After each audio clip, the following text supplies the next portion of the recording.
What's going on? Yo, yo, yo. Good morning. 6:30. Good morning. Hello, hello, hello. Like a dandelion in the hood. My sub can almost legally drink. Crazy that's where your mind goes to, Matt and Doofus, but cheers. This feels like a cast of people who let things happen to them instead of making things happen. Interesting. A cast of subs. I like that. Worst possible result for Rachel. Okay, can I counter with this is the best possible result? How can you not hear it? Oh, you hear me now. Okay. I would argue in many ways this is the best possible result we could have gotten. Now let me explain why. Actually, no, you guys guess in the chat. Do you have any theories as to why this is the best move, best thing that could have happened? Lauren's not using the veto. She's going to use it on Vince. I feel confident. But here's why. If left to her own devices, if Rachel had to make a renom if one of the nominees won, Vince, Morgan, or Mickey, I worry she would fuck it up. You know what I mean? I would be scared that she would then put up Kelly. Kelly would go disaster, wasted HOH. Lauren winning means either she keeps nominations the same, or Lauren uses it on Vince, and honestly, at that point, there's no good nomination. So Rachel can't really screw it up. She's just kind of fucked. She got the worst, unlikeliest outcome. And that's how it goes. Should have taken down Mickey. It looked like a real possibility. Rachel hasn't disappointed me yet with decision-making, noms, votes, stuff like that. So, I give her a benefit of the doubt. But it didn't look good. Yeah, and Mickey and Morgan are on the block on Thursday. That's a lock. So I think right now Morgan should be the betting favorite to be evicted. This could have saved Rachel's legacy. I think very little of Rachel's legacy is tied up with her strategic decision-making, but in the social media era, people would refer to this season a lot more than 13 or 12. The play I like the most is probably go to Riley and see if you can get him to volunteer. Number one priority is get Lauren not to use it. I just think Vince is going to be really persistent. Lauren really values Vince in the game. Lauren's kind of a pushover. I just think Vince is going to get her to use it on him. And if Vince doesn't, God, I still think Vince is the best player in the house, but, it just means he's not that good. What's up, Trey? Your hyper BB pill. It's becoming a problem. I've seen the light. This is a great season, Trey. When did you start watching? I know you've been in reality TV forever, but, BB specific, was it 25 as your first year, or was it before that? Are you just super into it now and you've always been kind of into it? Because compared to 27, or 26 rather, this season's been must-see TV every day of feeds. He's very passive. He's very passive except when it comes to his own safety. He's not going to push an agenda to get his op out, but if he's on the block, he pushed hard for Catherine to use the veto on him. Lauren should. Let's be real. Lauren not using the veto is super stupid. Very, very stupid. Need Will to go up? What's your reasoning, America? Is he taking Mickey's side in everything? She must be watching Conversation right now because this opinion could not have formed from anything else. Anyone next to him will go up. America, you're overcooking.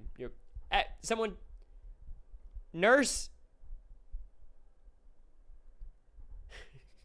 nurse, get her.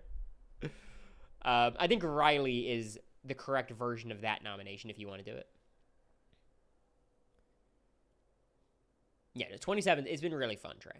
I have my complaints, but I really liked it. I think it's objectively a pretty wrong move. If your goal is only to get rid of Morgan or Mickey, sure, it's a good move.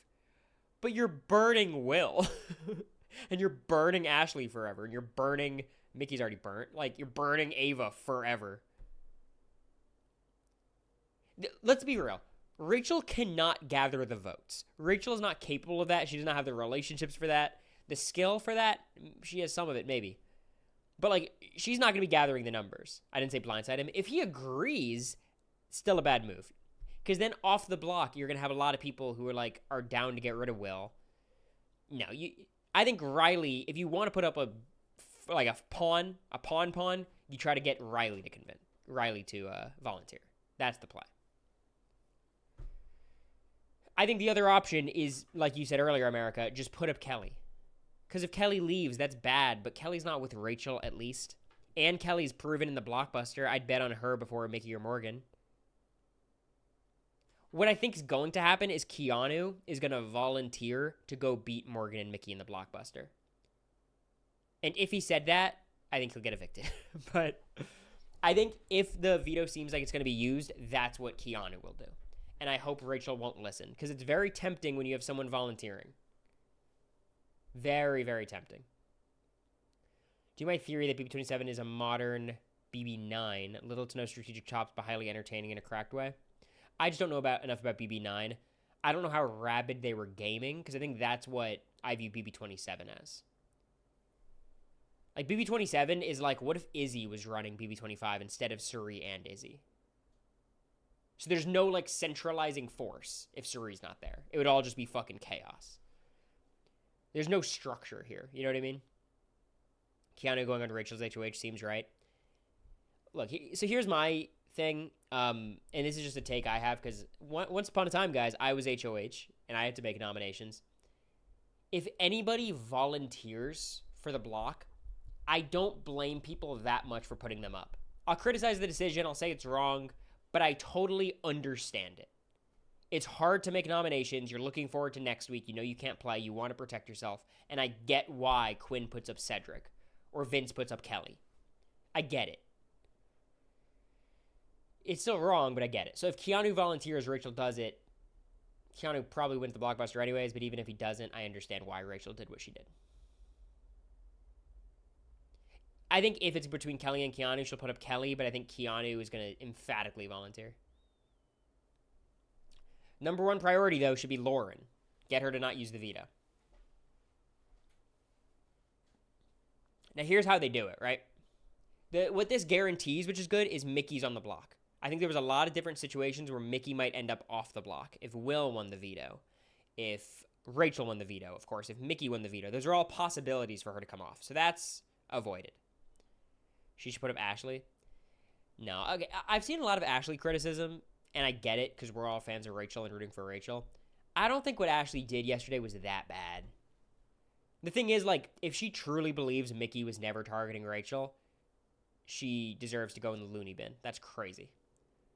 But she's correct to lie to Rachel about Mickey. Like, what the fuck does Ashley have if Mickey goes? Like, the whole point of Ashley's position is she could play between Rachel and Mickey. And without one of them, her position's trash, because then everyone's just nominating her next to Mickey. The whole point now is if she's on the block next to Mickey, she stays, because she has some connections. Even if that's not totally true, we don't know, but that's the idea. Her laughing about Rachel's looks, was that Ashley? Or Mickey? Almost certain that Morgan goes this week. Barring Blockbuster is a big asterisk, right? It's like barring Blockbuster is like, yeah. I think Morgan is most likely to go. I mean, Morgan would have Vince in her corner. I guess Lauren in her corner if they're both off the block. That's 2 votes. Where are also the votes? She's not getting Lauren, or she's not getting Riley or Kat.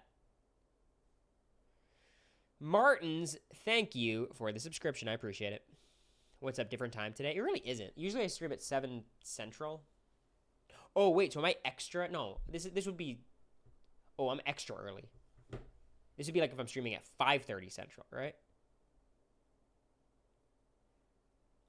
But I just wanted to stream right before the veto results came in. And then they immediately came in. So we're streaming the aftermath. Martins, thank you for the 5 gifted subs. I appreciate you, Martins. How are you doing? Where do you live? Give me a rough estimate. Give me a direction of the United States. You West Coast, East Coast, the South. Where do you call home? I'd rather Mickey go home this week. Say what you will about Mickey. She's got a hold on some of these people. I don't know how, but she's got a hold. Kat and Riley are swinging. They want Morgan out. Exactly. Like, that's why Morgan's screwed, because of Riley and Kat. Isn't Martin's a politician? I did hear about this. Yes. Latvia. Love that. I'm just excited it was a long OTEB. It was funny. It was one round last season. I can't express how bad last season was at competitions minus Tucker. And MJ is obviously skilled, but her comics time was kind of bad. Like, she would have gotten 5th, I think, on our season. I think we've seen enough data to see 26 as one of the weakest seasons competition people-wise. Tucker's a legit comp beast. Quinn's pretty good. MJ's pretty good. Chelsea's pretty good. That's about it. Rachel, Morgan, and Mickey got out in round 3. It's funny. So was that it? It was like round 1, 2, and then the third is the final round. It's pretty bad. But again, thank you, Martins. I appreciate it. And thank you, Corin, for gifting a sub to Manda Pants. Thanks for Corin, my gifted sub. But what a queen. Exactly. Still triggered by America not winning BB Comics? Yeah. Cam and Joseph, the comp piece of last year. People shit on Cam. That guy won a veto. it's more than most Big Brother players. Oh, they're good, Jerry. I think Will first, Vince second, Lauren 1 in the 3rd round. That's hilarious. Do we know what OTEP was this year?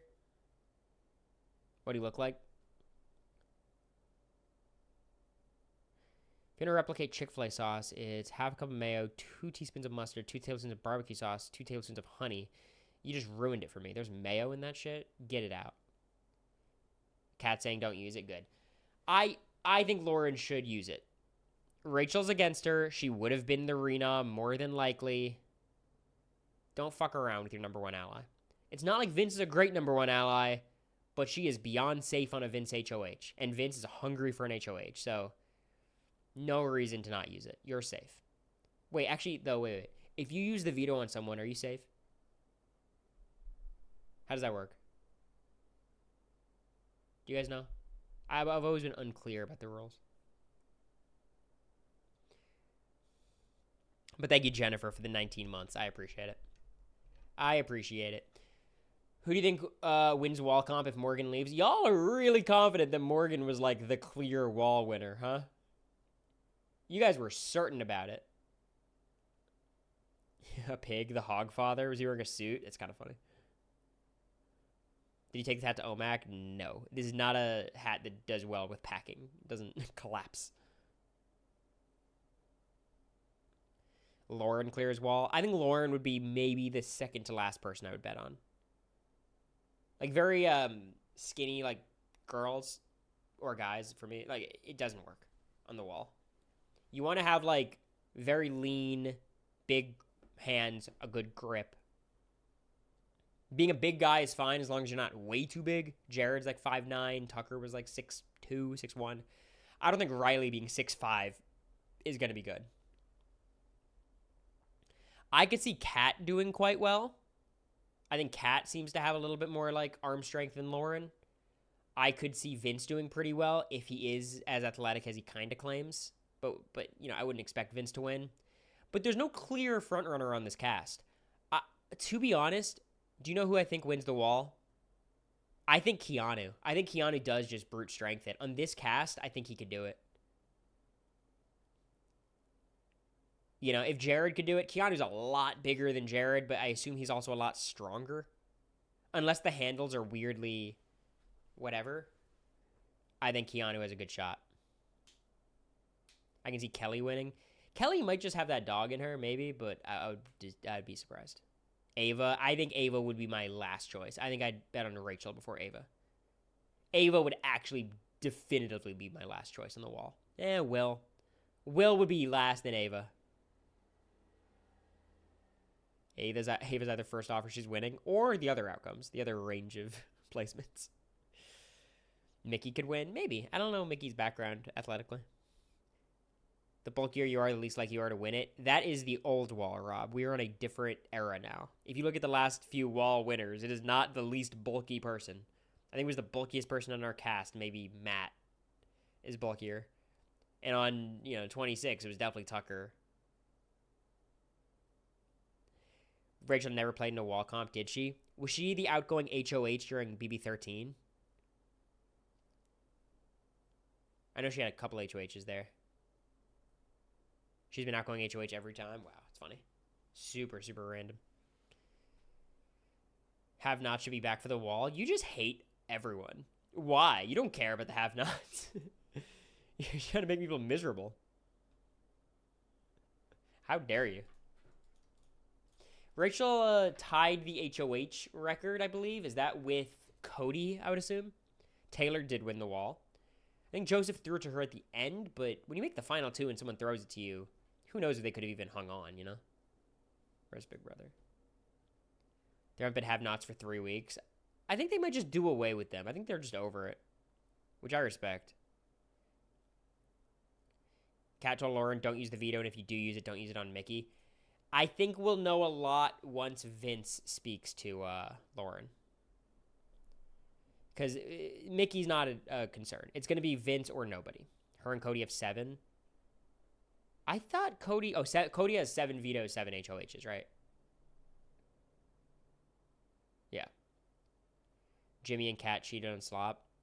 Just stop pretending like you guys like you guys care. You know what I mean? Like, I get it. Like, it's annoying, but it's fine. Who cares? There's someone internationally won 9, I think, if that matters. It doesn't matter to me. These 4 shows are formatted so differently. It's pretty impressive that Rachel is tied. Because, yeah, she's played 3 times. But she has only made it deep once. And this time we're only at week 5. Like, BB12, she went out pretty early. She didn't have that many chances to win comps. BB13, she had a full season. And then, obviously now, we're early days. Cody had 2 full 100-day seasons. 100-ish days, like 90-something.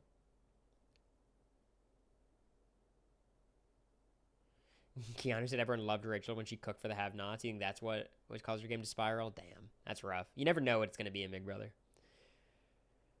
Rachel broke the have-not by requesting it every time. I legitimately think that's why they stopped have-nots, the more I think about it. Because Rachel would have kept volunteering to lose weight, and, like, being a have-not twice in a row, I don't know how the fuck Rachel did it. I was by far the biggest have-not my season. I had it 3 times out of 6 weeks. I was dying, but I never had back-to-back. Back-to-back would kill me. In 16, they had 2 HOHs. That's a good point. I don't know if they count his stats as, like, he has to not be dethroned. I'm not sure. Diet hack, I guess. Yeah, I lost a shit ton of weight. Damn, Vince looks kind of cool with the bandana and the hair flowing. Rachel's yapping with Kat. What are they talking about?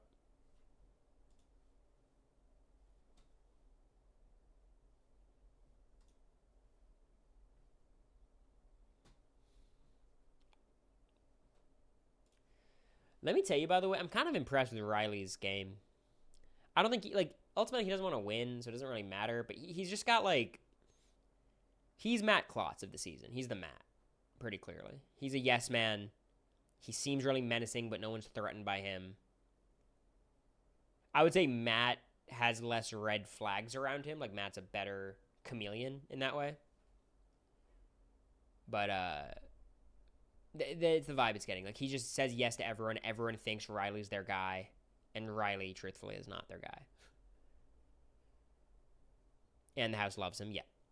The one thing about Riley is, like, what if Matt was in love with Blue and wanted Blue to win the game? Like, that's why, in that position, Matt would be much worse. They're assholes behind everyone's back, yeah. And then where Fitbit told everyone how much weight people gained, lost at the end. Was it like a Fitbit sponsor? Because that's not good. I don't know why they would do that. This is why we need an Ashley HOH. Do we? What does Ashley do? Riley, Kat, Vince or something? Probably not Vince. Riley, Kat, Kelly, maybe? Riley, Kat, Keanu? I am worried about an Ashley HOH. I don't feel comfortable. I feel better with an Ava HOH, frankly. I feel better with a Will HOH. And Ashley HOH is kind of scary. Mickey's really mad at her and there might be a fight. She's kind of... I need someone else to say it other than Kelly for me to believe it. Who do you think is going to nuke their game into oblivion this week? I think Ashley's the most likely. Because I think Ashley has already been kind of trending in that direction. Ava's kind of fed up with her. I think Will's getting there. Rachel's certainly getting there. It's just like, she's just so annoying. When Ashley goes into Rachel's room and is like, you screwed up, girl. You screwed up. Yeah, you screwed up, but we can still fix it, you know? You messed that one up. They got in your head. You have been manipulated. I'm not clicking Twitter links. You could describe it to me, though. I can see Ashley siding even more with Mickey this week. Yeah. Which is weird. Usually when your friend gets put up on the block that you were whatever about, you turn on them, because that's the easy thing to do. Who do you think you would have aligned with this season? The gamers. Maybe Vince, Morgan, Rachel. Even Keanu. The people who just are rabid. That's who I like working with. It's more fun. What are Will and Ava talking about?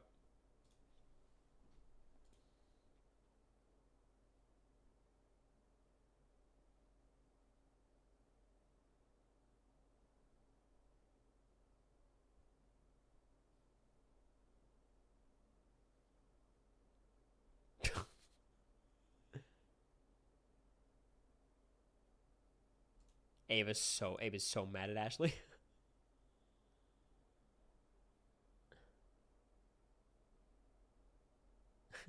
Ava's going off right now.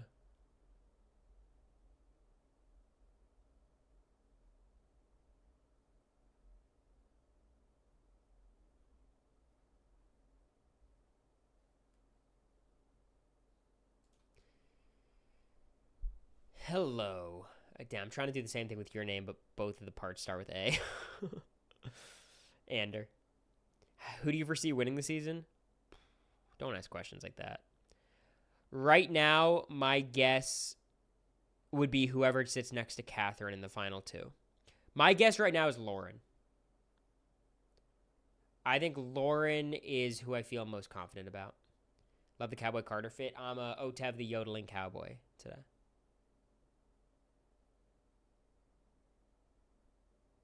Ashley said Lauren's just a body and has no thoughts. It's just like, I hate when people just want to shit talk and they just make it like sexist or racist or even like morally righteous. However, whichever way you want to do it, it's just so annoying. Just say you don't like them. It's fine.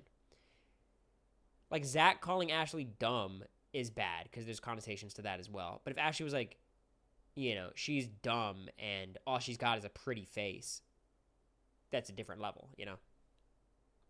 But Ashley's been saying dumb shit all season. Like, okay, this is what I told America, because I'm rooting for Ashley. I think she's very fun to watch. She's an active player. But we know what Ashley is. Like, Ashley is not a reliable person to root for. Like, you can't count on Ashley. Like, she's going to have moments where you're like, she's my least favorite person in the house. So just know what you sign up for with Ashley. Like, Lauren's also the nicest person in the house. Lauren is very nice. And all the things we're critical of her about is like, come on. Like, she's just boring, you know, and she doesn't do very much. And, like, that's, you could criticize it and be annoyed by it, but I don't think anyone's anti-Lauren the person. I'm worried if Will does open his mouth to people about Ava's dislike of Ashley. Ava's done really good at being likable and kind of forgotten by everyone. I mean, Will is the right person to tell if that's your concern. The look on Ashley's face when Lauren won. At least Lauren will get some DRs now. Yeah. No one reliable this season. The most reliable is Rachel. But that doesn't mean she's, like, in a good position or could win. But Rachel's been very consistent with her thoughts and who she's targeting. And she's been pretty correct about most of her stuff. She just doesn't have the social tact, or the other people just don't fuck with her. You know, it's hard for her to get anything going. She's been playing kind of messy, though. Like, she's been really bad going up to Vince's top allies, telling them to target Vince. Like, but she's been consistent and reliable is what I'll give her. Any world where you could see Ava win this season? Yeah, I mean, someone has to. But she'd be a bottom tier winner. Like, she's just too passive, you know? She's way too passive. She lets the game kind of float however it may. She won an HOH, right? And she made good noms, but that entire week she did nothing. She actively, like, worsened her position despite getting out a huge target. I fear some people in the house are criticizing Laura in the same way they did America. They've already done that. Rachel's done some of that. Mickey's done some of that. Morgan's done some of that. Like, yeah, that was weeks ago, but that happens every season. And I think, some of these hyper-religious people make that more of a thing. Accentuate that. Could you see a Rachel win? No. I think Rachel, it's hard to imagine a path for Rachel because she just doesn't have enough people going to bat for her. But I do think she'll make it to, like, mid-jury. I think she makes it to 7th or 8th. Lauren is young. I don't blame her for being a bit bland. I think the young excuse is so silly. Look at the past, like, 5 young people on the show.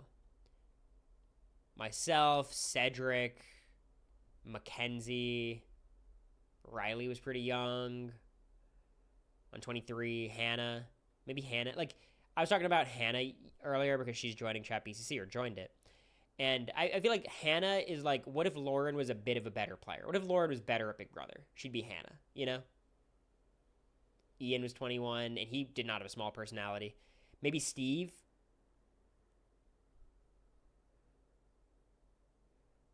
Like, I think age plays a significantly lesser role than people talk about generally. I think if you're the oldest person on the cast, that could be a hurdle to get over. But nowadays, casts are generally older, so it's not as big of a thing. Firmly believe you would have all done better if you had gone on a few years later. Felicia's 63 and was really bad at the game. Angela was 53 and was the worst player in the house, or close to it. Kenny was in his 40s, was the worst player in it. I just don't. I think Big Brother is such a specific skill set. Age has almost no bearing on it. I think life experience has very little bearing on it. I'm a believer in you set your own destiny and you accomplish what you accomplish, and it's not all destiny, but like at a certain point you are who you are, and you'll always be that person, and that's the person who's going to play Big Brother, regardless of what age you are. No, I understand, Josie, but I disagree, is what I'm saying. I disagree. Less age and more confidence? Yeah, well, look, your personality matters a lot. I just don't, I guess, act like personality is a, product of age. I don't believe that. Season of good players or good personalities. Obviously, it'd be better to have a mix, but I'm curious. If you have to pick between the two personalities, for sure. That's not close. If it's like good players with good personalities or terrible players with great personalities, then I would do the good and good. You know what I mean? Like, I'd rather season 20 than 27, but I'd rather 27 than 26. If that makes sense. Cody is proof of age improving your game. Do you understand the definition of proof? Because I have a lot of counterclaims. Do you want me to start going down my counterclaims? Evil Dick is evidence that age hurts you because he won the game the first time and then was evicted day 2 the second time. I call you that and raise you, Evil Dick.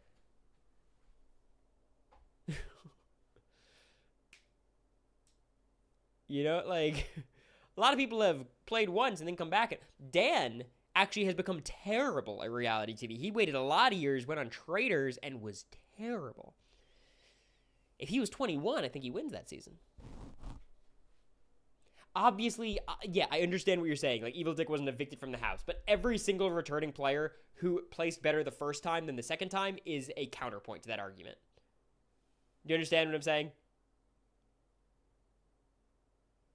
Does that make sense? Like, you can't argue just one example. Like, Rachel was way too young on BB12. Then she came back on 13 older, won the game. Now she's back and is at the bottom of the house. And she's played the same every fucking time. This time, it's a little different because obviously, as you grow up, you slightly mature as a person. Rachel has. But she's still Rachel, and she's still on the bottom of the house, and she still has everyone gunning for her, and she's still winning HOHs when she needs to.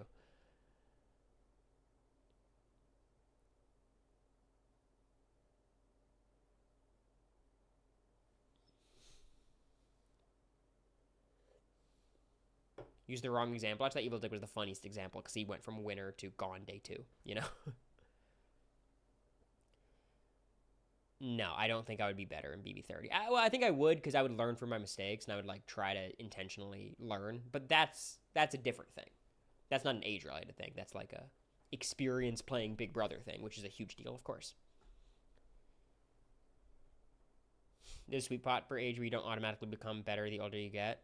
I think obviously going in at 29 years old is a good thing just because you're like the median age of the house. You could bond with everybody. But I think in terms of your aptitude as a player, I think that is dramatically overstated. Very, very overstated. And you look at like the winners and like, yeah, they're all kind of a certain same age, but that's like the average age of a Big Brother player, not just a Big Brother winner. I just think you're wrong, Meeks. I really do. I feel very strongly about this. And I went in at 21. You know, like I feel like I have a unique perspective on this. And of course, if I'm 30 and I change my mind, maybe. But like, there's no amount of life experience that can prepare you for the Big Brother house. I think that's the point. Ashley is 25 and a lawyer. She's extremely accomplished, and she has no idea what's going in the house. Mickey is 35, a very accomplished woman herself, has no idea what's going on in the house. Will is 50, probably has the best read on the house of anybody. Adrian is 23, has no idea what he's doing. You know, like it's like you can look at like 27 seasons of data and come up with something to support every argument.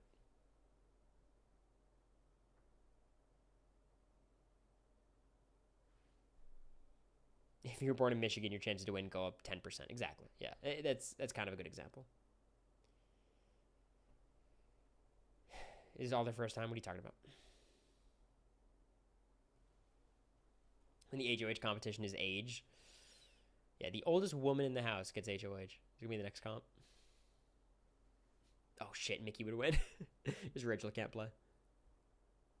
Did you apply for the new NBC traders? No, I did not.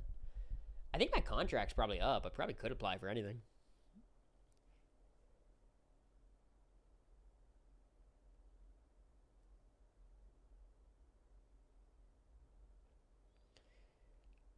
No, I'm not missing the point, Kenzie. I'm disagreeing with your point. I don't know how else to say it. I totally understand the argument. You're saying you mature, you get more life experience, all that stuff, and that's good. But there's also drawbacks with aging, of course. You're going to stay up less, you know? You'll have more baggage at home. You'll have kids at home. You might have a partner at home. I do understand the premise of like the older you get, the more comfortable you get in your own skin. But I was 21 and I was more comfortable in my own skin at 21 than I am now. And that's not like trying to elicit sympathy, but that like aging is not linear. If you want to make a very broad statement and just be like, people who are more confident in their own skin succeed in Big Brother, and generally, broadly speaking, age, it's not a fucking exception, Kenzie. It's not. Like, it's an example. It's an example to show a broad trend.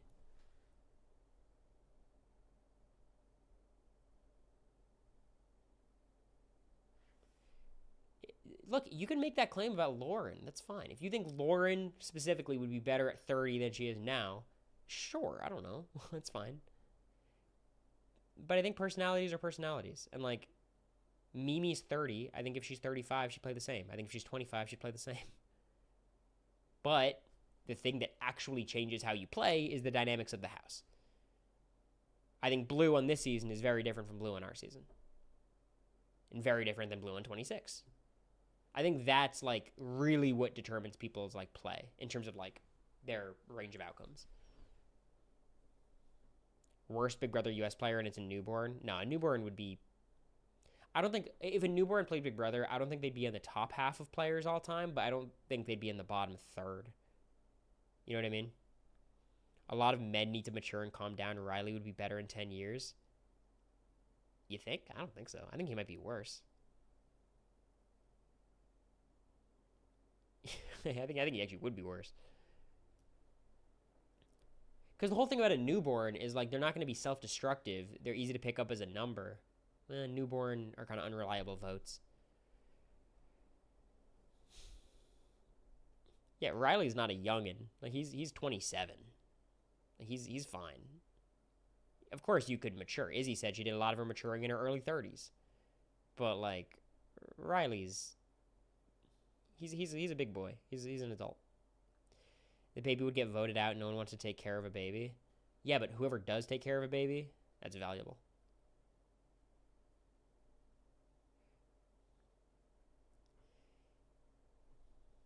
Six or 7-year-old might eat? Nah, because they'd be annoying. And they could win a quiz comp. If a 5-year-old was in the house, what would be your plan? I would have to get rid of him immediately. Because I can't win competitions reliably. So I need to get out all the other goats. So I'd have to get rid of the newborn. Backdoor week 1. I guess I don't have to backdoor him. I probably don't have to backdoor the 5-year-old. I think I could beat them in the veto. I would hope.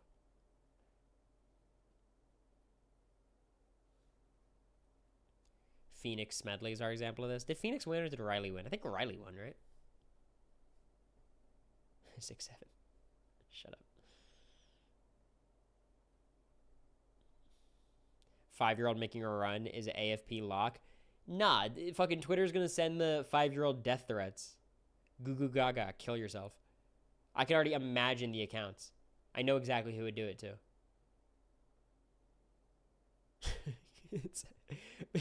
You think I'm wrong?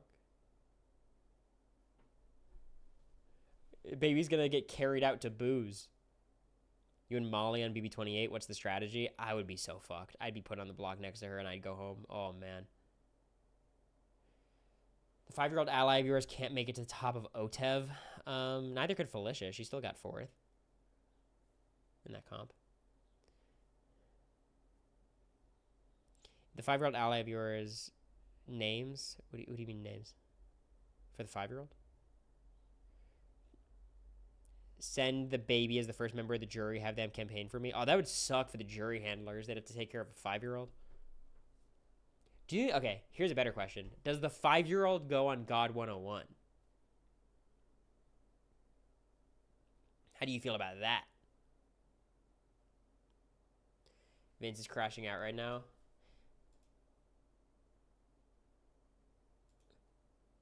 So I guess Vince is saying if he made it to the 3rd round, he wins the comp, basically. Does school start for the kid when summer vacation ends? I assume he's taking the year off. Or at least he'll go back when school's done. I do think in general, though, like, the fact that Vince is so upset about this result is concerning. Because I thought Vince would be rooting for him or Lauren. Like, Vince, obviously, if he wins, that's awesome. If Lauren wins, I think he'd feel pretty good. Because Lauren doesn't even have to pick between, like, him and Zach anymore. If it was him and Zach on the block, I get if he's like, oh, shit. Lauren's kind of, she might just want to stay out of this so she doesn't have to pick between the two of us. But with just him, it's like, Vince, just get to cooking. You should be fine this week. The second I saw Lauren win, I thought it was like a foregone conclusion she'd use it. Could be a pride thing about winning OTEV. I mean, Vince is... I can't tell if he's like the least prideful person ever or the most prideful. Somewhere in the middle. Actually, not really somewhere in the middle. A bit of both is what I'd say. Do you feel this house is more personal, non-game conflict than the last couple seasons? Like, in your season, you guys mostly still got along decently well, even on opposite sides. You're wrong about that. I think it's more so than 26, but 26 had a lot of stuff hidden from the feeds. Yeah, I think this one's a more personal season than 26. 25 was as bad as any of these seasons. I think the difference between this season is, like, this season's got personal stuff across the board. It's not like one person is the subject of all the hate. On our season, it was, like, all about Heisem. Everyone hated Heisem. Everyone hated Kirsten. Then everyone hates America, and that lasted a long time. This season, it's kind of like Rachel's getting a lot of hate. Ashley's getting a ton of hate. Keanu, people are talking shit about, but not really in that personal of a way. There's a lot of personal shit being said about Lauren, The thing is, it's mostly the same people. It's like Morgan, Mickey, and Riley are kind of the worst proponents of this. And then some other people dabble. Are we ever going to get a true alliance? I don't think with a name. This feels like 25 in that way, where like they kind of started with some named alliance, they blew up, and now people are just kind of keeping it cash. The personal shit is usually said about a woman. Yeah, most of the personal shit said about me was probably because of my association with America. A woman, of course. Tucker and Quinn kind of hated each other. Quinn never hated Tucker. I don't want to speak for Tucker. I don't know if it was hate. Quinn never hated Tucker. Quinn was beyond charitable and trying to make it work and helping Tucker not quit the game and stuff. Like, that was very me and Heisem coded. I never hated Heisem, but certainly targeting him. Morgan is glazing Lauren now to Vince, and she wants to make a trio with Vince and her, even after all the shit's talking. So here's the thing. Morgan should try very hard to make sure the veto gets used, obviously on herself, but if not on herself, on Vince. Because she needs Vince's vote to stay. She can't be giving up votes to anybody. So it's like very important that Morgan also, you know, goes to Lauren and says, please use it on me. She's like, I don't know if I can. Okay, at least Vince. Because they got a couple people telling her that. That could help her a lot. Not to mention, it opens the door of like, who is the replacement nom? That could fuck up Rachel. Maybe it'll be someone like Keanu, who I can stay against. Because right now, she's kind of drawing dead against anyone who goes on the block. Even Kelly, I think she goes home. Keanu, I think she could survive that. She's a better shot, at least. So I hope that's what Morgan's doing. Keanu and Kelly called something. Or Keanu and Vince calling themselves the showrunners. That's pretty funny. Lauren's so scared of doing anything. I just think when Vince presses her hard, I think she'll fold. And I do think Vince will press her hard. I know he's passive, but it's his own safety. In those spots, we've seen him be pretty forceful.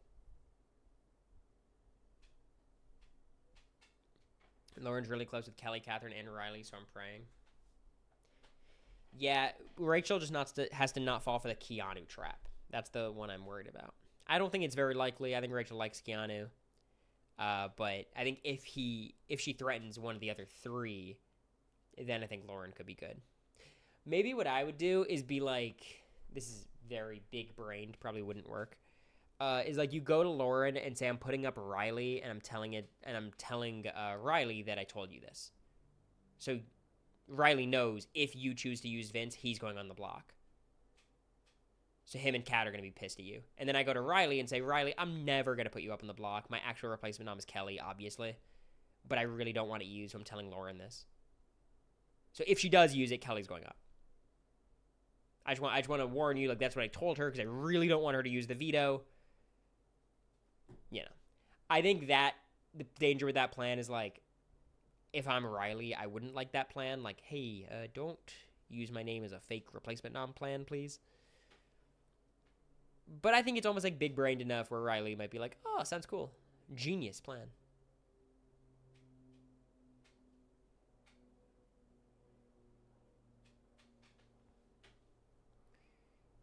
Riley's not going to understand that. Put me in the house. My plan's fun. My plan would be good. All of this, and Laura doesn't even want to use it at the start. Oops. I went to the gym today. I found my Boston gym. Pretty good. Quick 2.6 on the treadmill. Miles. Got my little tag.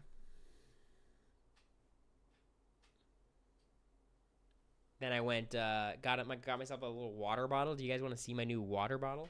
1 second.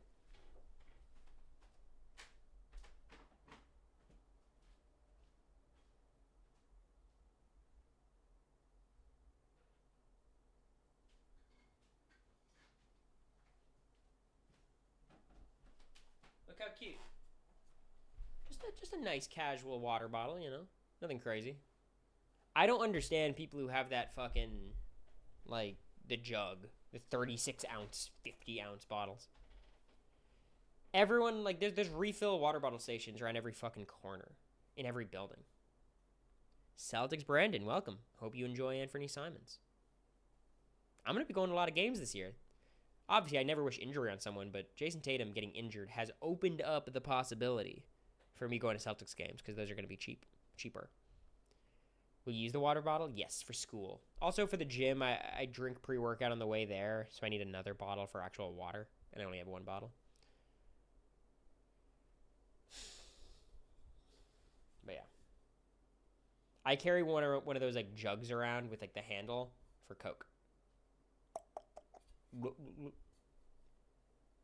you practiced your school route yet? I've gone there 3 times or twice maybe. It's pretty intuitive. The stop is called Northeastern, so it's not that hard.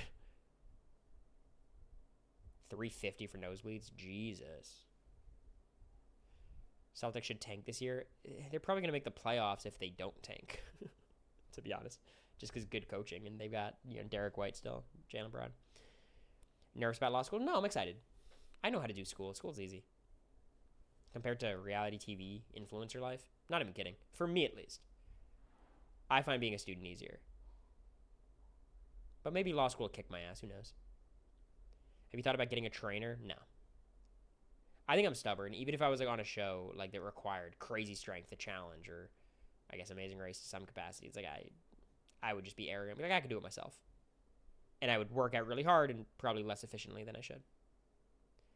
Bay Area, Imagine Warriors tickets. Damn, all that money to see Quentin Post not defend. Any Patriots games this season? Yeah, they should be good.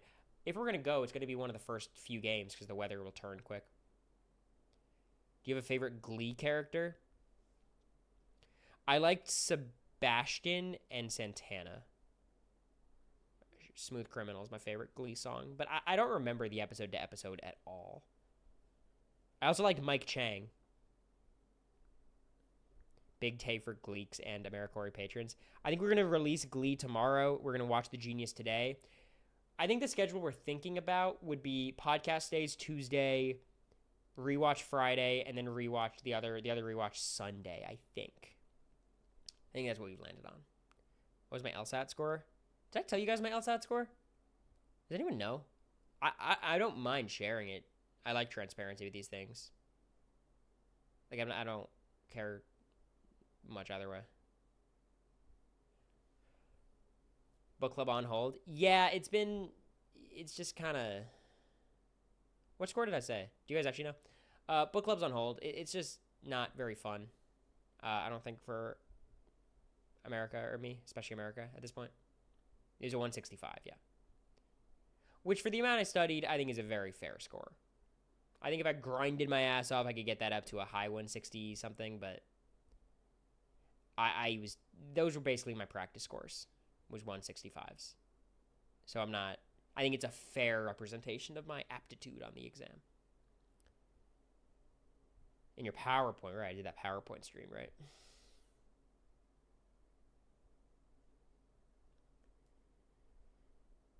I think we're doing a sponsored stream soon, by the way, so I'll figure out something special to do, cook something fun to do for that. Mike Ross 2.0. Imagine Mike Ross is pretending to go to Northeastern Law.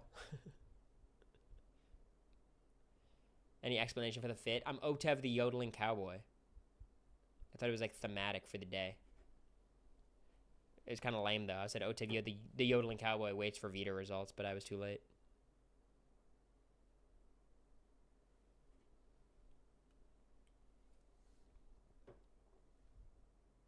.165 is a very respectable height.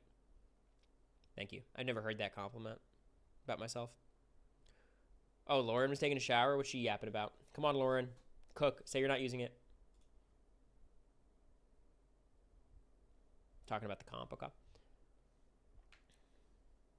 For real, for real? Okay, have we talked about Mamma Mia on For Real, for real? Have we talked about Materialists?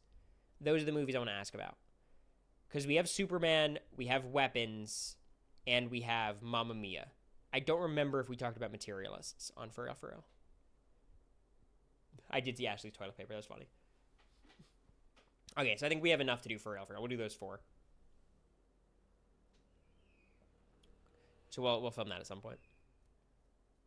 Because we have to get our AMC pass. I still haven't canceled my Regal pass. Fuck, Cory, you idiot. I probably been charged like twice. I request you guys see The Naked Gun. I've heard it's good. Talked about Superman on one of the digital dailies. Yeah, I'll do an actual one. My short thoughts about Superman, pretty good. Pretty good. I thought the commentary, I was very skeptical if it was actually about Israel-Palestine. I've been convinced it is. There was too much the aesthetic and yeah, I believe it. Fantastic Four is good too. I'm not interested in seeing it. I don't know. I've had trouble getting into Marvels recently.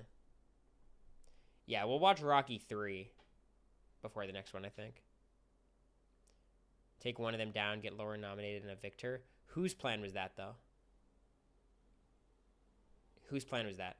I assume Rachel didn't want Lauren evicted. There's no way that was her target. I assume Rachel was hoping for Vince or Morgan. Did you say Mamma Mia? Yes, I did say Mamma Mia.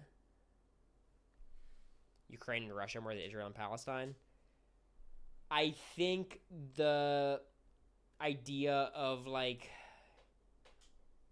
you know, a country with a white passing leader, and I forget exactly what they called the Palestine substitute, but like a distinctly Middle Eastern country is what makes me think it's Israel-Palestine versus Russia-Ukraine.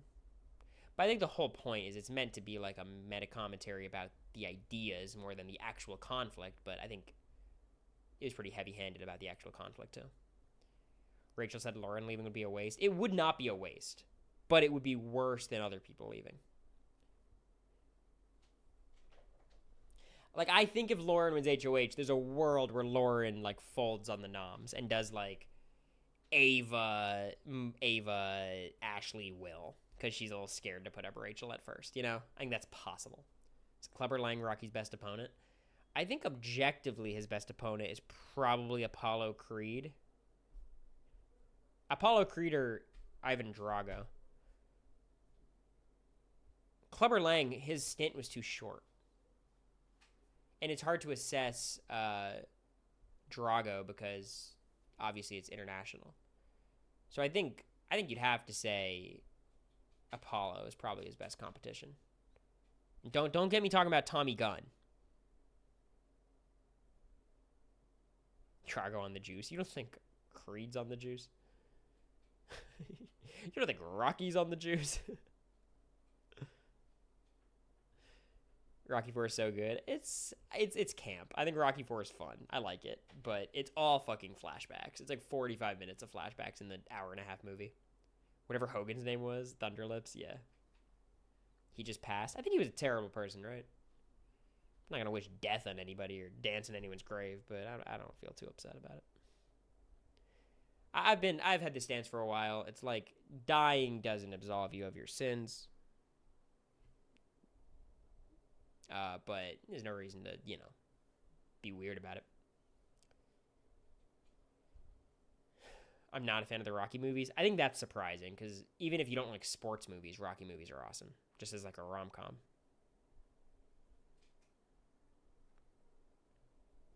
Hogan's an awful guy. You'd assume, right? But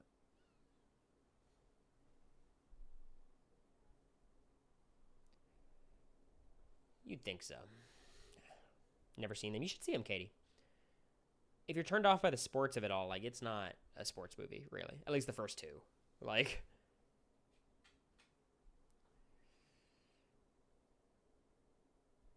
right now, do you guys think Kelly could win? Is Kelly, like, could she get votes in the end? I don't think she can. I think she's really disliked. The only people who seem to like her are, like, Lauren. Rachel doesn't seem to dislike her. Keanu doesn't seem to dislike her, and that's, like, it. You talking about Creed? Your jury will start next week or in 3 weeks. It'll start at the final 9, like it's been the past couple seasons. Why would they go back to 11? It just saves them money.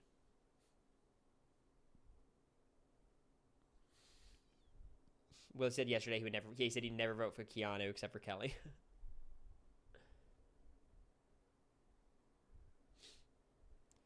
Mickey said she'd give it to Kelly over Rachel. Well, look, I think anyone against Rachel has a decent chance depending on the composition of the jury. I was Cory. Yeah, no, I've done all the Rocky tourism. Ran up the stairs, took a picture of the statue. Forcing Big Brother applicants to take a basic BB knowledge test ahead of time. Oh my god. You're really enforcing Big Brother literacy tests? That's fucked up. You should really look up the impact of those. It is funny though how like so many liberals came up with the idea of literacy tests after the elections, not realizing how fucking problematic that was.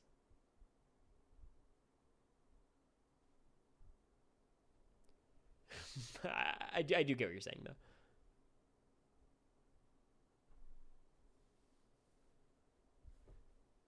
I just think it's like, here's what you should do. So the way casting works, of course, is you have casting directors, you have casting associates. The casting director, the guy who runs the whole thing, is Jesse, and then there's a lot of underlings. You know what I mean? Which, underlings might be condescending, but you know what I mean.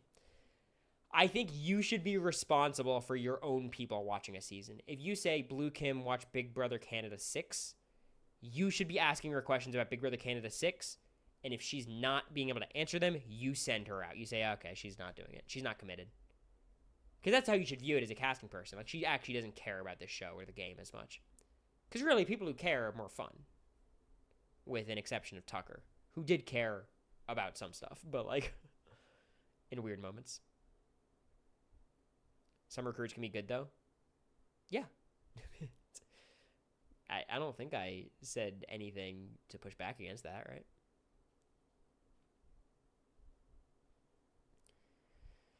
I think they go back to a jury of 9 because it's 83 days instead of 90 to 100, so even with 9. But it's like, now they can cut costs even more.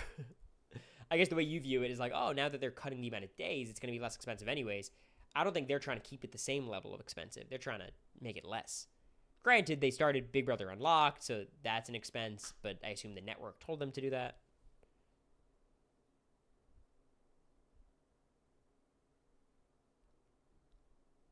No, whenever I push back against one of you guys in chat, you don't gotta apologize. You know what I mean? Like, that's just kind of the purpose of me streaming. But because I know how it feels like when I'm chatting in someone else's thing, and then they call me out or disagree with me. I'm like, oh my god, they hate me. They're bullying me. But no, you're good. What do you think of a double eviction of the final 11 to determine who will officially be in jury? It's fine. It's as good a time as any. I think they are going to save the double eviction until the blockbuster is done. But people have been doing the math, right? Like, did the days line up? Has anyone actually done the math? Because just on the top of my head, if you're doing an 80-something day season with 17 house guests, you're going to need 2 doubles or some shenanigans. My hope is they either do 2 doubles or they just keep it pretty chill and speed up the end game. They do like a quick final 6 to final 2 in 2 weeks. I think that could solve all the problems, and those weeks are dreadfully boring anyways. It's kind of hard to do it that way just because the TV schedule, of course. Like, you have to have it spaced out a certain amount, but 2 double evictions with half a week at final 3. Yeah, but don't they do half a week starting final, 4, almost bleeding into final 5?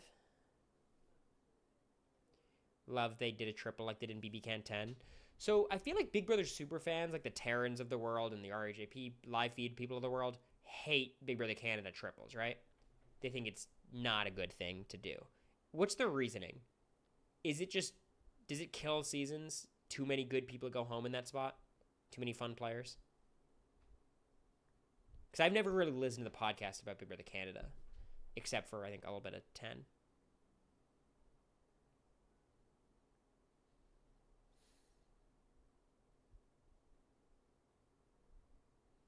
HOH evicts 2 people, and that's just too much power.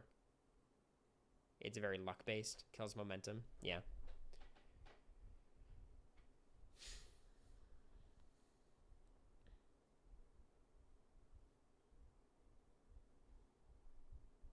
Two double evictions back-to-back, like 23. That was fun. That was pretty unpredictable. Oh, the safety chain? Yeah, like, it'd be fun if Big Brother mixed it up like that. You know what I mean? You could introduce new twists to get rid of people. It's just, the problem with those kinds of things is they always make them very comp-dependent, comp-reliant. Like, that's how you determine who leads the safety chain. I think the safety chain is a good idea, though, because it's like, only one person wins the comp, and then it's all social game. But the way they did it was the 3 people not in the chain then did a competition, which was kind of lame. I wish it was a vote at the end of the safety chain, you know? That would be better. They Safety Chain and Celebrity Big Brother before Safety Chain. I didn't know that. I didn't watch. I watched a bit of Celebrity BB1 because I remember Tom Green, and I remember was that Ricky Williams or was he season 2?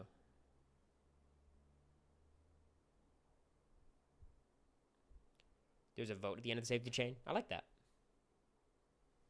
One triple instead of multiple doubles.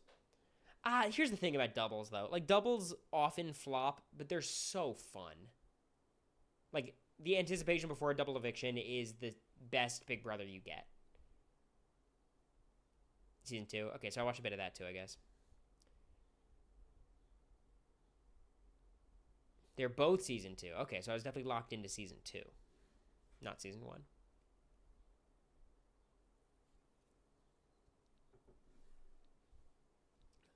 The Hamster Wheel of Doom. Yeah. They should have Brittany and Danielle host that. That'd be fun.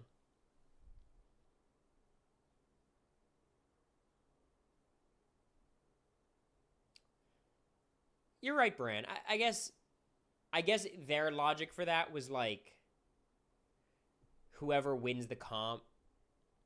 Like you want to give people one competition to try to save themselves. They still had the HOH, but I guess, if you were the outgoing HOH, you wouldn't be able to play in it. I don't know. Michael's double eviction, BB24 was great. I think 24 had a good double eviction. I think 25 had one good double eviction. I think 26 had a pretty bad double eviction. 26 was close to good. 23 had very bad double evictions. 22 had a pretty bad double eviction. 21 had it's not great. Do you think you'd have preferred to win a regular HOH over your double? No. I think I was just on the block. I just flipped the Izzy vote. I think I won the perfect one. Like, in terms of, like, the value to me and how much I cherish it. I do think my bucket list, like, if I went back on Big Brother, even more than winning, I would like to have an actual HOH or a veto. I just want to be... So you guys don't know how this works, but, like... when you're sitting waiting for a ceremony, so you're outside and they have like the B-roll shots, the actual veto holder or the HOH, depending on if your noms or veto ceremony, go upstairs and they give them instructions and they actually submit their nominations or they submit their veto, whatever. And I never got to do that, and I always wanted to do that. So like that would probably be the biggest bucket list item, even more than anything else. Double eviction should be a 2-hour episode. I think that opens up the comps they can do. It's an interesting thought. Maybe when they do a double eviction, they should just make that Wednesday. So it's a 90-minute, so we could just see a little bit more. Because it's always awkwardly rushed. The interviews in the first 10 minutes of the episode are weird. Like, if they do a triple, they should make it 90 minutes. How long was the 22 triple? Did they make it faster? Or a longer episode? Damn, Vin's been showering for fucking hours. There's probably like goop or something.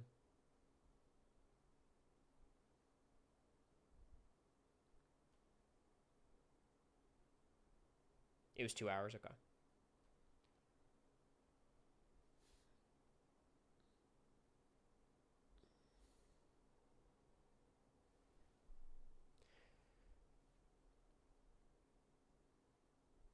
Yeah, I mean, the fact that they did the entire triple in the backyard, which I get, but, like, it was a little bit tough to watch. Ren Davis, thanks for the 13 months. I appreciate you. I like people who've subbed for, like, a weird amount of months, like 13, because that means you've been, like, in and out. I think it's cool. Double evictions are fun, but they always get out my faves. They usually get out the underdogs, which I think makes sense. Like, even in our season, Jared, I think at that point was the underdog, right? He just wasn't a beloved underdog. Angela was the underdog, of course. America was an underdog at that point. Michael, I don't even know if I'd consider Michael an underdog at that point. I don't think that's accurate.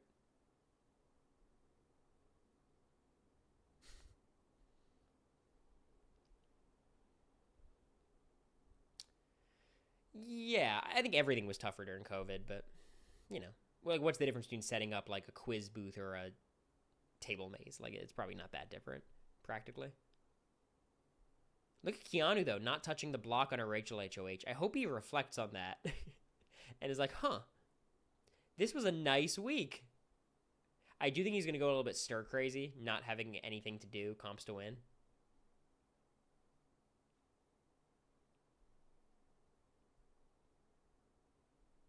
I've liked past double evictions because often the one who's unexpected to be HOH gets that particular one. I actually could not disagree more.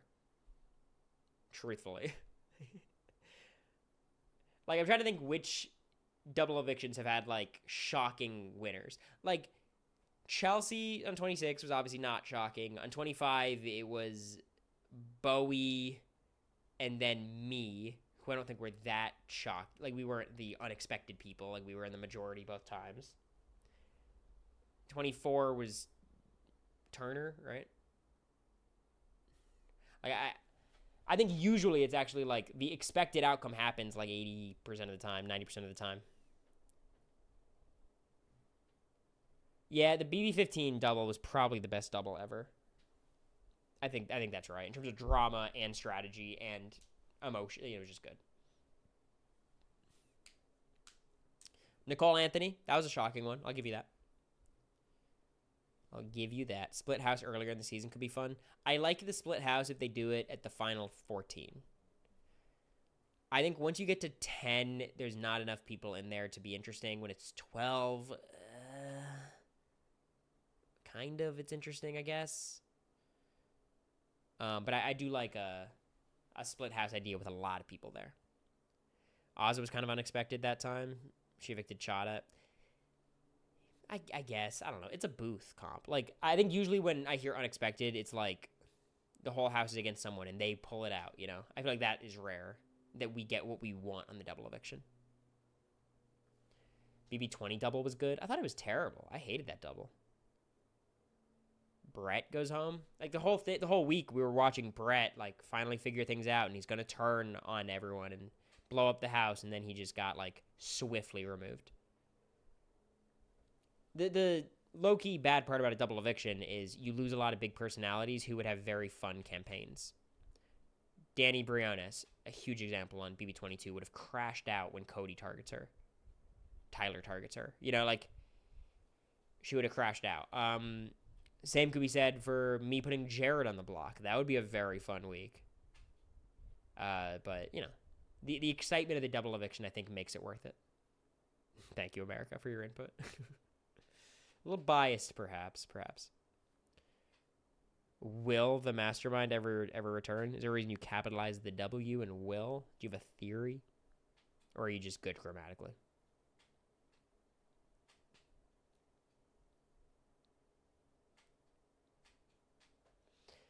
Production expected at least 1, maybe 2 powers to be left.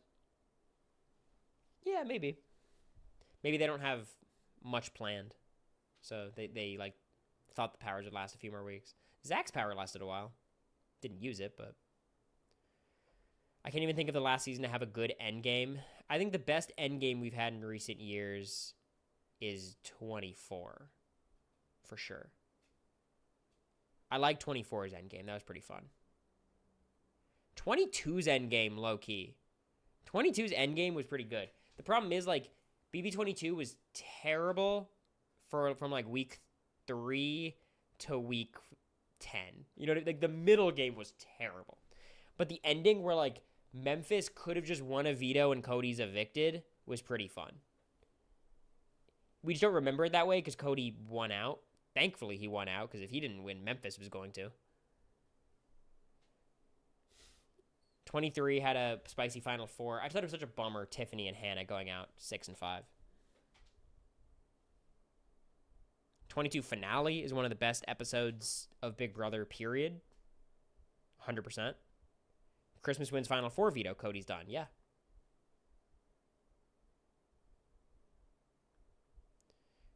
Zach's power is waiting for Big Brother 36 Ghost Basement. Good one. I was about to make a Ghost Island joke, and then I realized you were making a Ghost Island joke. So, I caught myself. 21. Yeah, 20. I mean, look, 21 had a great one, but we're seeing how far we can go back until we get a good one. But if you don't count 22, then 21 was fire. That's the best endgame we've had in years. 18 was a good endgame, too. I really enjoyed 18. Because 18 had the 3 pairs and Big Meech in the final 7. Cody had Nicole and us convinced he was taking Nicole. The second Nicole and him started crying, oh my god. No, I think the Big Brother 22 finale is my favorite finale of the show. Except for Big Brother Canada 10. I think BB Can 10 is my favorite. But I think number 2 is BB 22. Because it's not just like Taylor winning is fun, but it was not unexpected that Monty would bring her. You know what I mean? Like, you have to have both parts.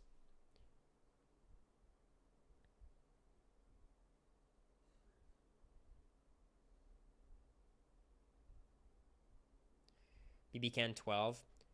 Yeah. It just didn't have live feed, so I don't care. It is, I don't know what the word is. It is exempt from this ranking. It does not qualify. I love Bailey, though. Shoutouts. Hopefully she is fun on other shows. You know, like House guys doing rock, paper, scissors during the final HOH? It was pretty... I mean, shoutouts to Jag. He won the game at that point. He had the game won at Final 4. So, like, for him, I guess it's less stupid, but he thought he was going to lose to Matt. No, never mind. I take it back. But yeah, it was pretty... It was pretty pathetic, but both of them could beat Bowie. I don't know. I think Bowie actually does beat Matt in part 2 if Matt loses rock, paper, scissors. And then Jag probably does make a deal with Bowie.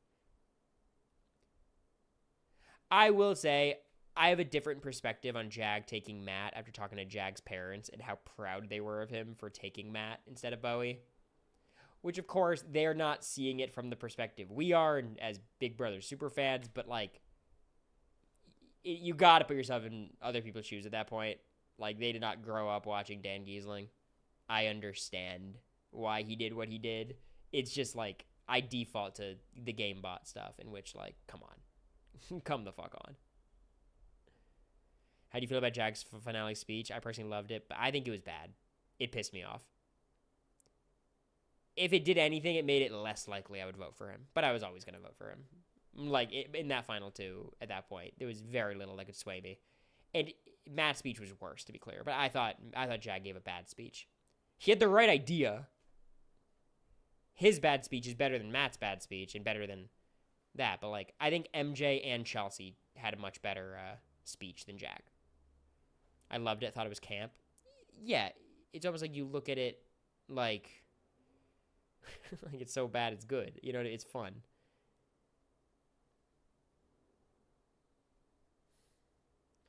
Matt's might have been the worst I've ever seen. Look, the grace I'll give him, it's not him being deaf. Like, he had time to prepare a speech. I think the questions were harder than he anticipated. And I think being deaf might have affected him in the questioning. But he understood the questions and answered the questions. So I really don't think it's that. But, like, I think he might have been flustered by how negative the questions were and how clear it was that Jag was going to win, that his speech was extra bad. But we also saw him on the feeds very confidently talk about not preparing for a speech. So it's like, again, you're trying to give him grace, but...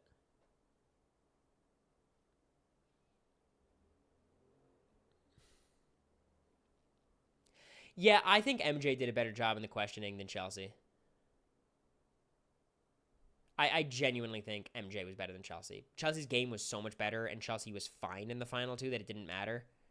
But I thought MJ defended her bad game better than Chelsea defended her great game. So Chelsea still deserved to win, to be clear. Like, that doesn't move me. But Chelsea started off with some weird stuff where basically someone asked her, hey, you lied to a lot of people, Chelsea. What do you say to that? And she's like, I didn't lie to people. I just used information at different times.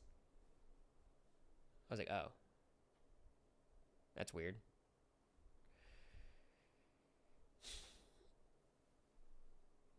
The diamond thing?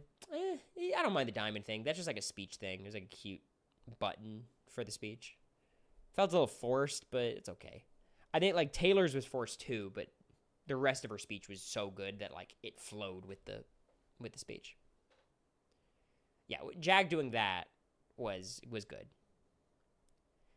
Do you guys know my favorite Final 2 performance ever? I wonder if you guys know this. Might surprise you. Diamond thing was an evolution of Taylor's sword thing. Seems like it.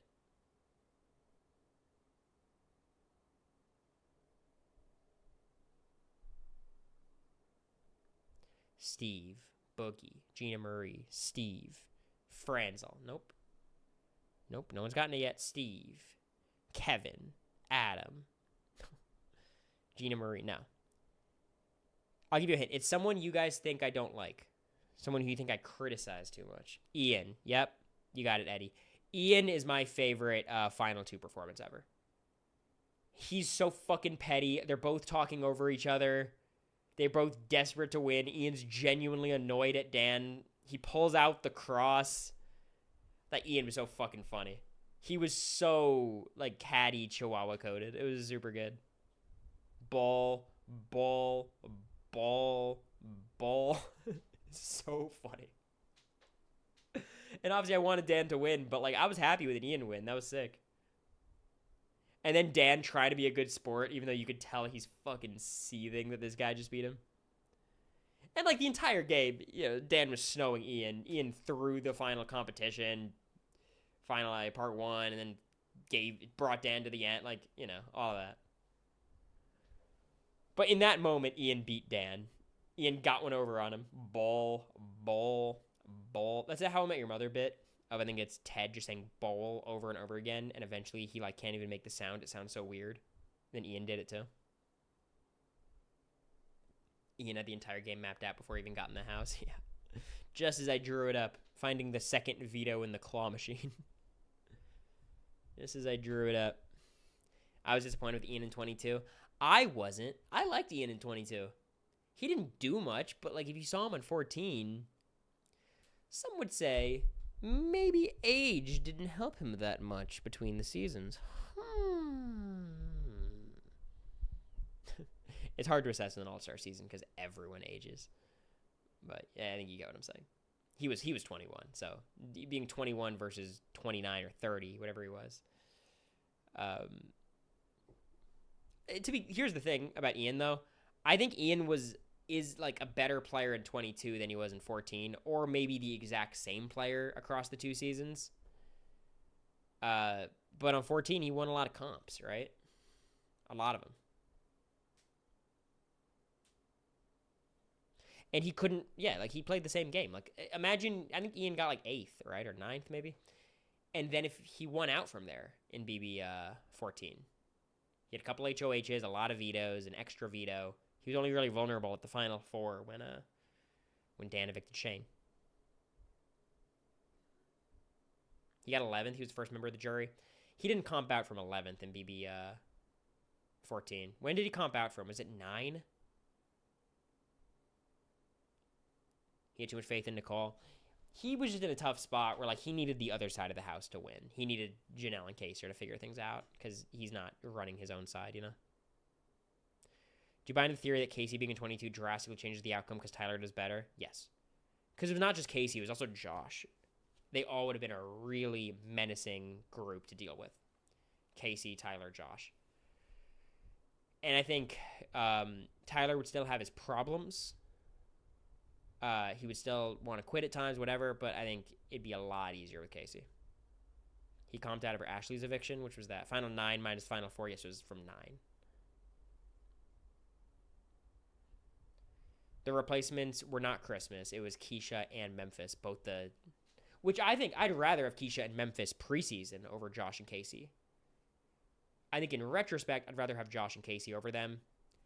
I'd prefer Keisha still, but I think Keisha would still not have a chance if she was on this cast with Josh. You know, she'd still probably the first boot. I feel like Kaser and Janelle did have it mostly figured out, but they had terrible allies who didn't trust them for no reason. Also, both of them are proven to be really bad. Like, Janelle reminds me of Rachel, but Janelle's worse than Rachel as a player, I think. But Janelle's a bigger comp beast than Rachel, at least back in the day. I think Janelle's run on 6 and 7 is more impressive than Rachel's on 12 and 13, competition-wise. Because, God, Janelle was competing against some beasts. So was Rachel. Actually, Rachel had a pretty... On 13, it was not as hard. But on 12, where she won a lot, like, that was some good competition. I think Janelle does better in today's comps than 22 comps. Yeah, for sure. But I think another thing people, like, underestimate is just, like, the vibes of it all. At a certain point, after winning so many comps, Cameron and Jag, they felt invincible. I think Janelle on BB6 and 7 feels invincible. That's how Keanu feels right now. And it all builds. It's not just that you're the best competitor. It's not just that you're good under pressure. All these factors add up to why Keanu, is just more likely to win a comp than anyone by a country mile at this point. Pregnant Rachel would have been crazy. Someone would have to get her off the wall.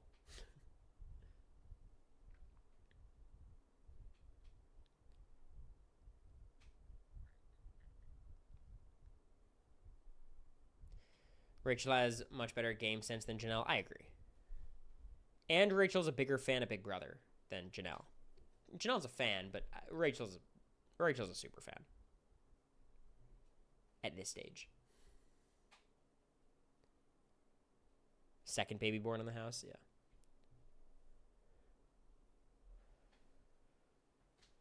Okay, any final thoughts before I bid you all adieu? I have cold flatbread in the freezer for dinner, and I don't want it, guys. I don't want it. But I think I will make it. I hope someone throws a chair in the house.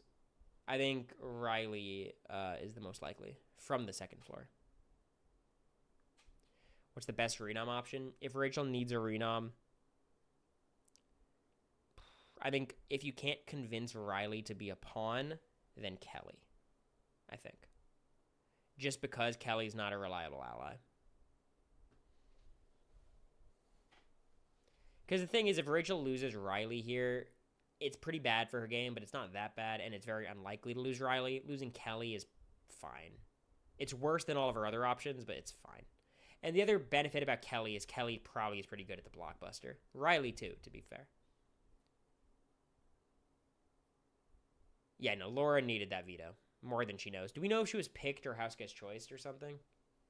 Catherine, you don't put up Catherine because that's then Riley's never going to agree to that, even if Catherine does. But Kat's not the type to volunteer. What are the odds Lauren actually uses the veto? I think right now about 50-50. I know every indication says she's not using it, but Vince will try really hard and Lauren's a bit of a pushover. It might be like a who talks to her last situation, like what happened with Ashley not being the renom during her HOH. Rachel was saying pre-veto she didn't want to renom Lauren. Look, Rachel was trending in a dangerous direction of taking Mickey off the block and putting up Kelly, and luckily I think Lauren winning is going to prevent that outcome at least. They were just drawn? Okay. Wait. America and I were talking about this. How do they do veto chip draws these days? How does it work? Because obviously we have 3 nominees in an HOH. I feel like I knew this at one point. Someone told me. Who draws chips? Is it randomly determined of the 3 noms? Is it?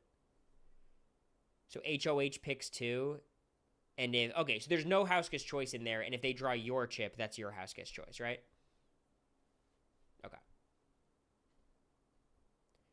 Makes sense.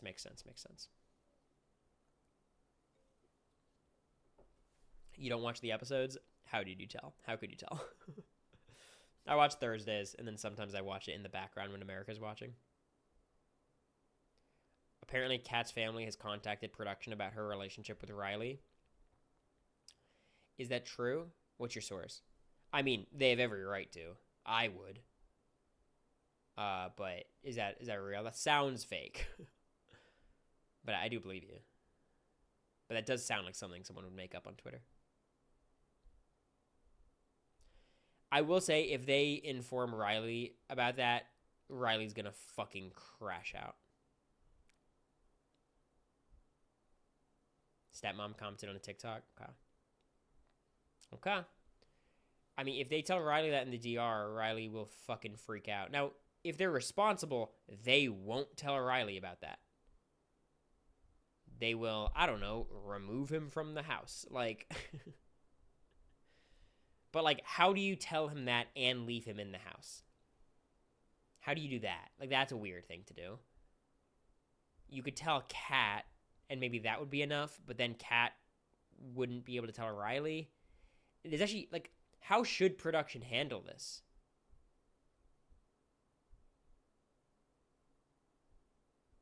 Riley was crying in the shower. Yeah, you want to... America, show me the clip. It's embarrassing. Would they tell her Kat, her family's worried? I don't think so. It feels like it's interference, but it's obviously about her safety and security. Wait, I might stay online. No, never mind. There's too many people in this HOH room. I thought we were going to get a Rachel Lauren one-on-one. Which we are. There's like 7 people in the room. They can't tell them anything unless he breaks the rules. Harassment is breaking the rules.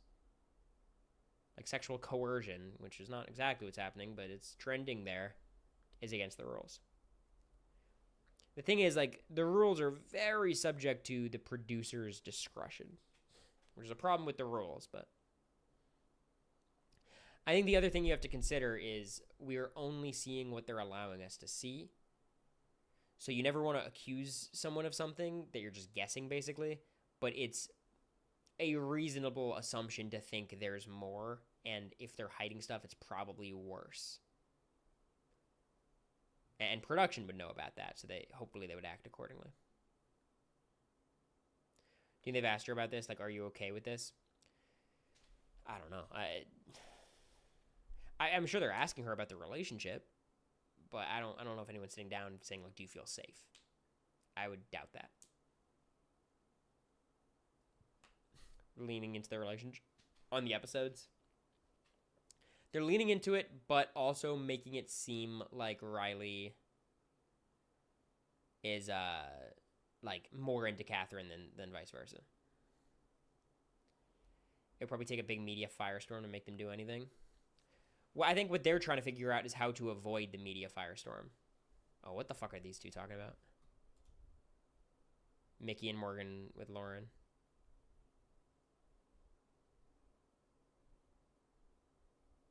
They're not talking about anything important.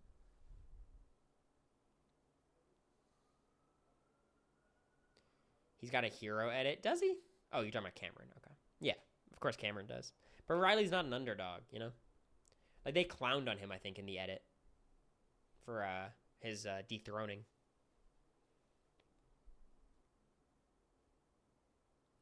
I mean, I think Riley and Catherine just have the advantage of being the only showmance in the house. America and I were fighting against a couple, not to mention all the other reasons we were under-edited. As a duo. I think individually we were edited fine. My edit was reasonable. America's, I think, was a little bit under-edited, but I actually think they gave America a fine edit. They let her basically be the anti-Serene Izzy voice. I think it's just after that, her edit kind of plummets. Until it, like, picks up when I leave. Okay, sorry. I said I was getting offline. Any final thoughts before I hit the road, which means going to the other room?